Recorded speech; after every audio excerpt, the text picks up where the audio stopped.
preciso de avivamento que promova em mim crescimento, que domine o meu ser e que me faça ser mais disposto.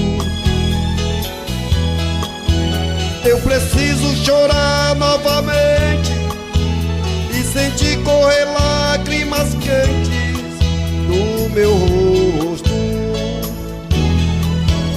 e os joelhos que não se dobraram e a língua que não mais falou,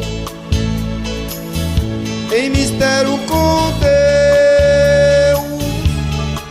Quando surgir a sua providência, tudo pode mudar em evidência, com o poder do céu. Um pingo de azeite na minha candeia vai me ajudar, vai me ajudar ao chegar no céu. Pra quem está farto, o doce se torna amargoso. Pra quem está carente, o amado é gostoso. Eu quero sentir o sabor deste mel.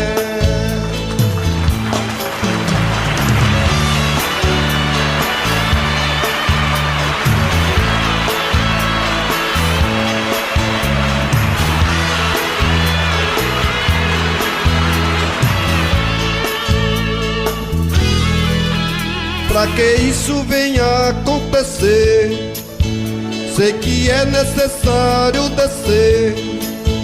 Tem que pagar o preço pra voltar ao primeiro amor. Tem que botar a boca no pó, tem que chorar igual uma criança, e fazendo assim talvez ainda haja esperança.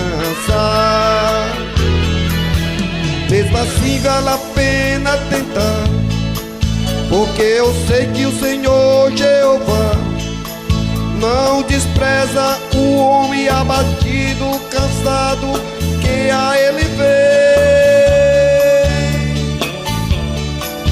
O choro pode durar uma noite, mas o importante é que de manhã a alegria vem. Um pingo de azeite na minha candeia vai me ajudar,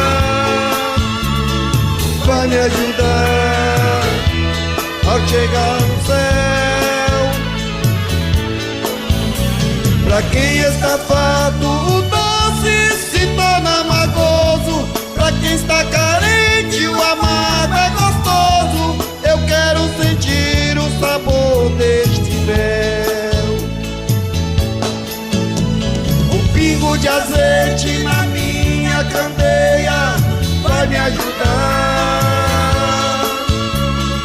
vai me ajudar ao chegar no céu.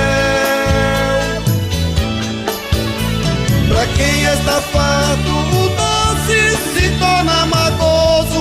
Pra quem está carente, o amado é gostoso. Eu quero sentir o sabor deste mel. Um pingo de azeite na minha candeia vai me ajudar, vai me ajudar ao chegar no céu. Pra quem está farto,